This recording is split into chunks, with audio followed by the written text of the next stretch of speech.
So, what is common ground? Baseball is common ground, but it's very large. It's not very.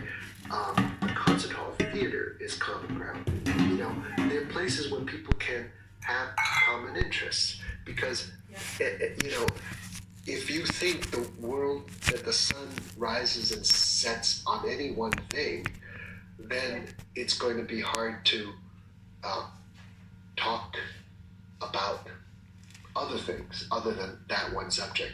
So it depends what your worldview is, but most people actually think the world is pretty big and there are lots of people in it and they need one another to work.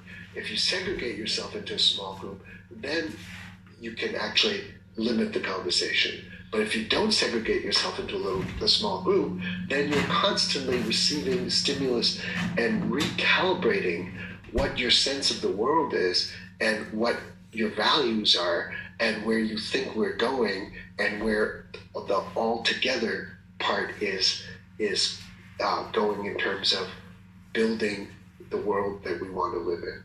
I want to just say thank you so much for your time joining us, not for one, but for 2 episodes of Deeper Look from New York. And just on that note of talking about hope and inspiration, could I request, you know, if you might be able to leave us with another song, maybe this time a song that inspires some hope and unity? Sure.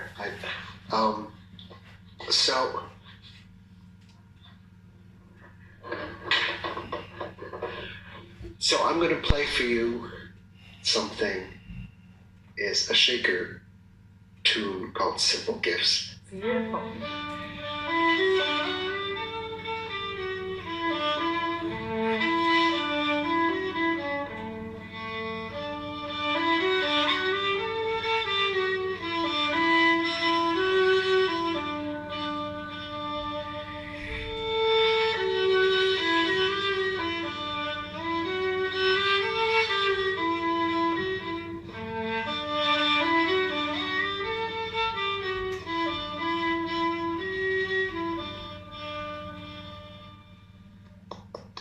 That was wonderful. Thank you so much, Yoyoma. I really, really appreciate it. Thank you so much, Del. Wonderful to talk with you. Take good care. See you next time. You too.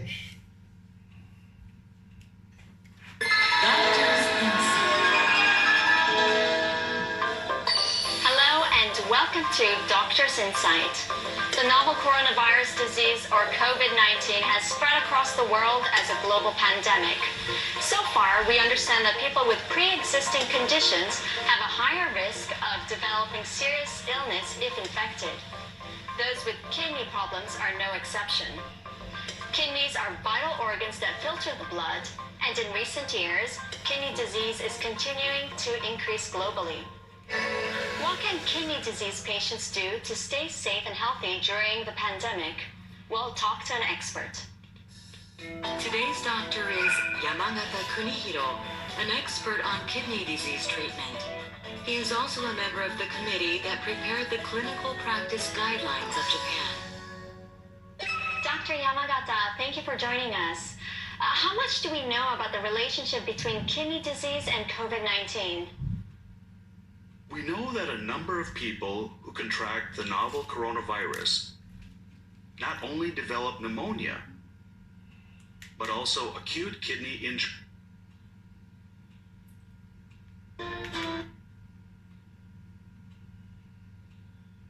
People with chronic kidney disease are especially at high risk of developing serious illness. The problem is, many are unaware of having this chronic disease because the symptoms are not apparent. Kidneys are a pair of organs, each about the size of a clenched fist, found on the right and left side of our body. The main function is to produce urine. Our blood contains a lot of waste products made in the body. Kidneys remove the waste substances from the blood and dispose of them in the form of urine. Kidney disease means that the kidneys cannot filter blood the way they should. If it progresses, the patient will be required to undergo regular dialysis treatment. Experts say when people with kidney disease are infected with COVID-19, their kidney function declines even further. The coronavirus damages not only the lungs but kidneys as well? Yes, a number of cases have been reported. When patients develop pneumonia with COVID-19, it causes hypoxemia and unstable blood pressure. Kidneys are sensitive to hypoxia, and when it's combined with a drop in blood pressure, it causes insufficient blood flow to the kidneys. In the kidneys, blood is filtered in what's called the glomerulus. Without adequate blood flow, kidneys are unable to filter properly, causing waste products to build up inside the body. This deteriorating kidney function is called acute kidney injury. The virus is also said to infect the blood vessel wall, causing inflammation in the lining of the wall cells. Kidneys are organs with many blood vessels, thus they are susceptible to damage. It has also been pointed out that the virus also infects kidney tubular cells, which act to exchange substances between urine and blood. With so many blood vessels, I see that kidneys can be easily damaged. So that means that people with progression of kidney disease need to be extra careful. Yes. People with advanced kidney disease that require dialysis treatment must act with extreme caution to avoid infection, because pneumonia and other complications could be life-threatening. However, those with relatively mild or no symptoms of chronic kidney disease should also be careful. How many people have chronic kidney disease? The International Society of Nephrology estimates that over 850 million people worldwide have kidney disease. Among them, 700 million have chronic kidney disease, or CKD, which is a number that increased by 30% in 27 years. Kidney disease affects a large population, but perhaps some may be unaware that they have it. Exactly. The kidney is also called a silent organ, and there are usually no symptoms of chronic kidney disease in the early stages, which is why it's scary. Symptoms appear as the disease progresses. People experience swelling of legs, ankles, and feet, worsening blood pressure, and the need to urinate more often at night. With further progression, they may experience anemia and shortness of breath. In many cases, by the time these symptoms begin to appear, the kidneys have lost much of the ability to function, and the damage cannot be repaired. So, doctor, how can we detect kidney problems in the early stages? You should have a regular checkup, even if you don't have any symptoms. Those with high blood pressure or diabetes are especially at high risk of kidney disease. So, it's important to get your routine checkup. Are patients with chronic kidney disease more vulnerable to COVID-19? It is thought that they are at higher risk. It is said that 90% of people with chronic kidney disease had hypertension and 60% had diabetes. It is well known that patients with hypertension or diabetes are at higher risk of COVID-19 infection. Another type of kidney disease is IgA nephropathy. This is a disease in which the antibody and bacterial components build up in the glomerulus in the kidneys, causing inflammation. Immunosuppressive medication used for this treatment weakens the immune system, making the patient more vulnerable. Nephrotic syndrome is another type of kidney disorder. Protein leaks from the kidneys into the urine, causing patients to experience swelling. Immunosuppressants are also used to treat this condition. Once the kidneys lose most of their functions, one treatment option is to get a kidney transplant. Immunosuppressant drugs are also used here. to help the body prevent rejection. I see. A person's immune system can weaken due to treatment. Dr. Yamagata, what should those with kidney disease be mindful of in their daily lives? Now, it's important to continue to treat kidney disease properly. First and foremost, make sure to take all your medications as prescribed, despite the many uncertainties we are faced with. Yes, but some people may be afraid of going to the doctor or pharmacy for fear of exposure. What advice do you have for them? Well, for example, some hospitals can prescribe medicine over the phone. Find out ways to reduce your time at the hospital so that you can safely continue to take your medication. Oh, I see. And how about eating habits to stay healthy? As a result of staying at home, we eat out less and have more control over our diet. This is a good opportunity for us to reduce salt intake in what we eat. We should keep in mind that too much salt puts strain on the kidneys and can lead to hypertension. So what are some tips on salt reduction? You can reduce the amount of salt by using black pepper and other spices for seasoning. Or a squeeze of lemon can also satisfy your taste buds. As you mentioned, many of us are staying more at home during this time.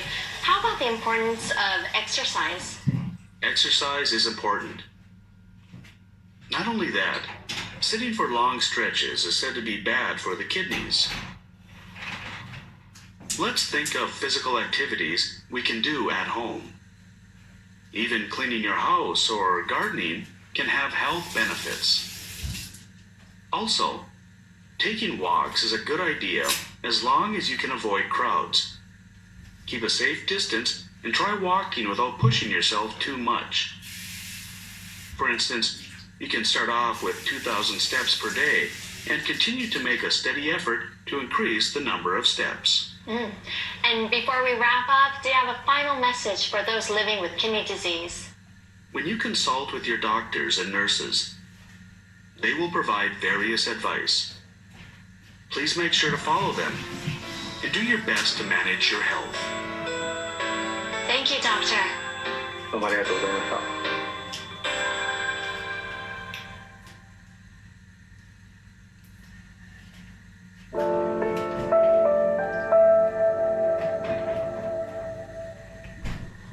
Hi, I'm Chris Hadfield. I've spent a little time self-isolating on board a spaceship. How are you doing?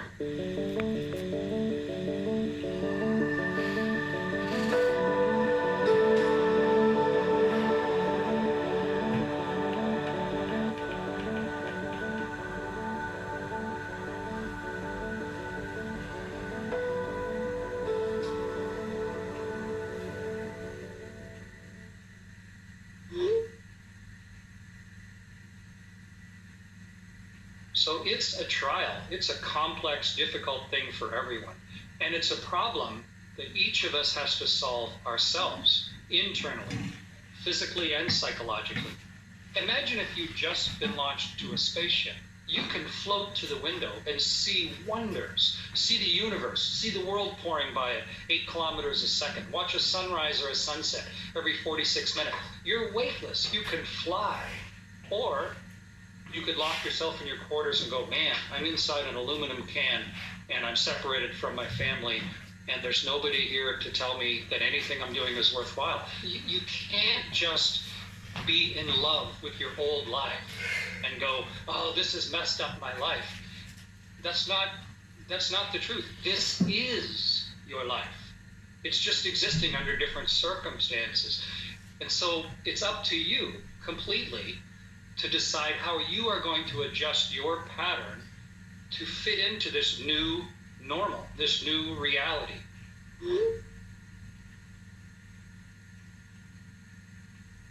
I grew up on a farm out in the countryside, and yet I've never met a lonely farmer. The loneliest people I've ever met live in the middle of cities. So it's not physical isolation, that leads to feelings of loneliness and being disconnected. I think it's a lack of self-worth. If you have to wait for other people to tell you when you've been successful, and yet nobody else really cares what you're doing, that's never going to resolve itself. You have to somehow recognize that your prizes and rewards are internal.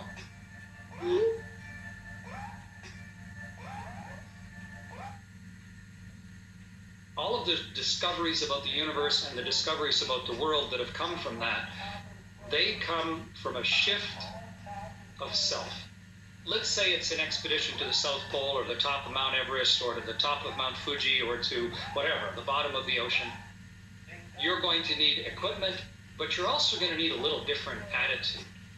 And a large part of expeditionary behavior is putting the purpose and the goal ahead of yourself. To me, that is the fundamental reason that we succeed as astronauts, that we've lived on the space station now for over 20 years continuously. So learning and cementing not only in your ideas, but in your own values and behaviors, that mission and group success is more important than self.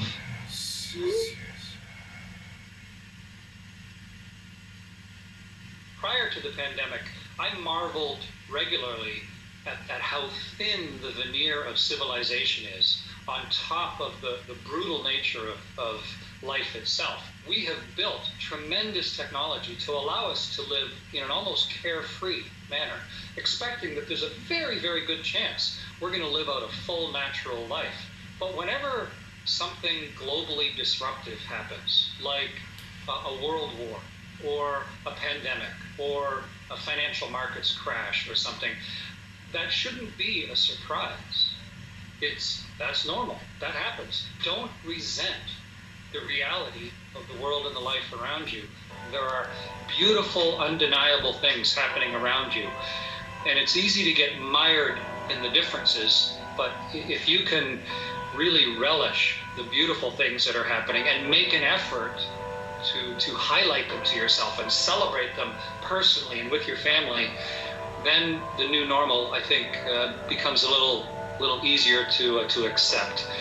And to me, that pattern, whether you're going to live on a spaceship or whether you're going to make it through a global pandemic, the rules are essentially the same.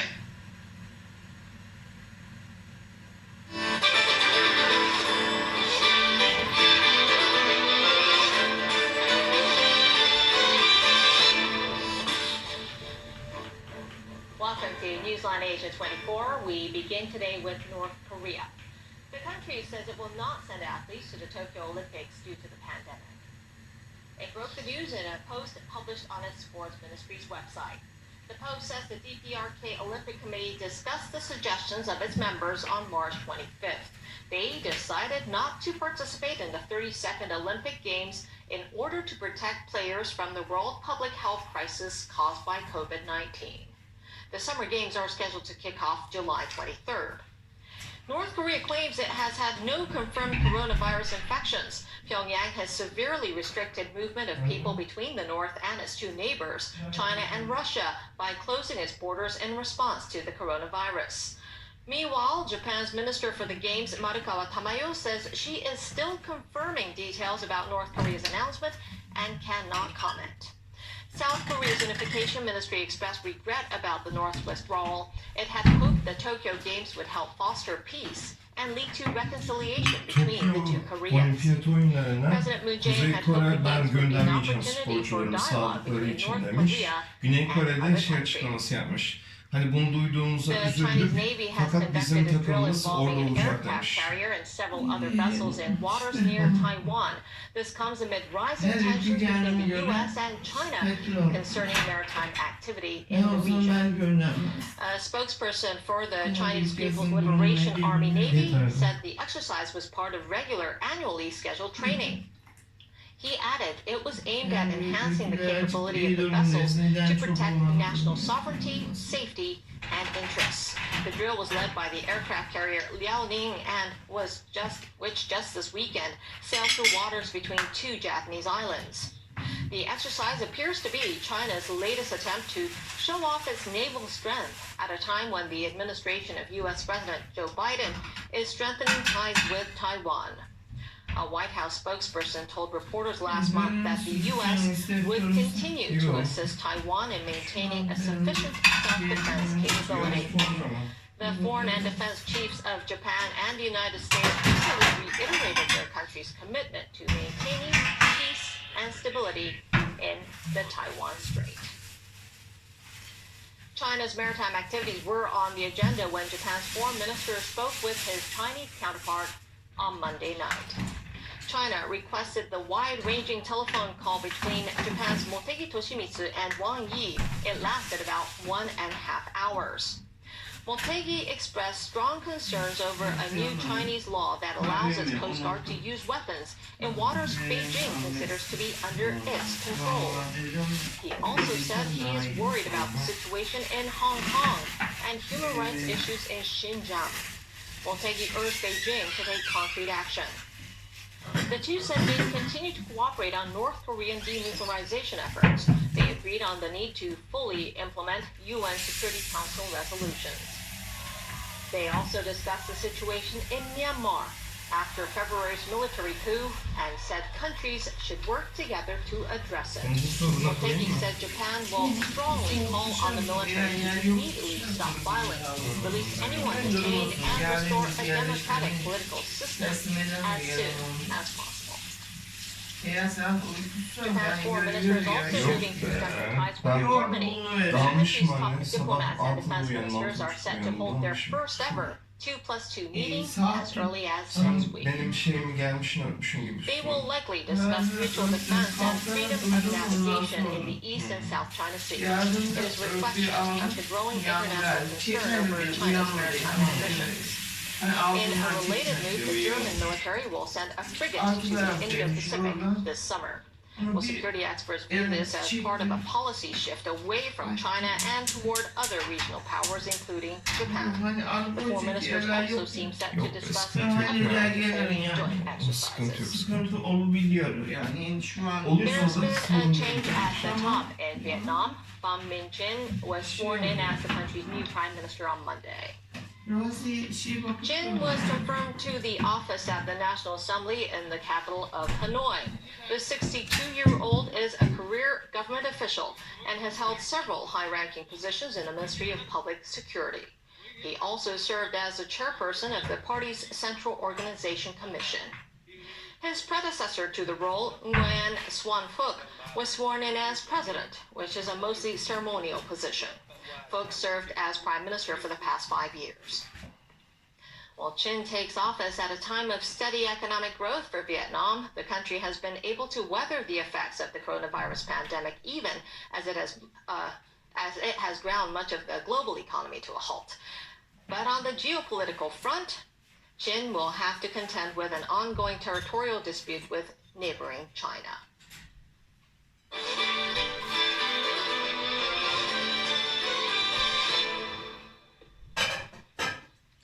Researchers with Japan's health ministry say people should keep up efforts to protect themselves from COVID-19 even after they're vaccinated. Well, the team made the call after learning that someone contracted the virus after receiving their first Pfizer-BioNTech shot. The woman in her 20s got the dose in late February as part of Japan's initial vaccine rollout for healthcare workers. 6 days later, officials got word that she'd been infected and hospitalized. Researchers believe she contracted the virus after getting the jab. She's since recovered.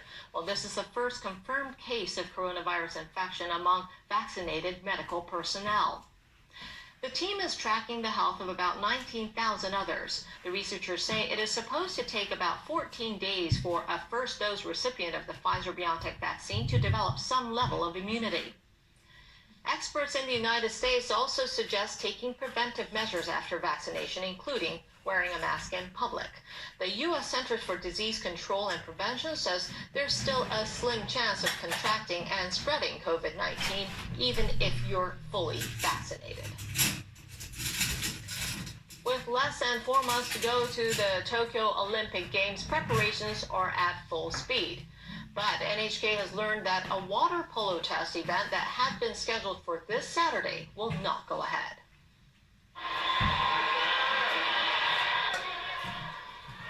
Well, sources say that personnel needed to carry out the event were not able to travel to Japan due to measures to contain the coronavirus. The purpose of test events is to identify potential problems at Olympic venues ahead of the actual games. The water polo event is not the first one to be canceled. Last week, swimming's world governing body, FINA, expressed its intention to cancel test events for diving and artistic swimming for similar reasons. With events designed to iron out problems being canceled, there are concerns about the effect on the upcoming games. For the first time in a very long while, there's been a bum on almost every seat at a U.S. Major League Baseball game.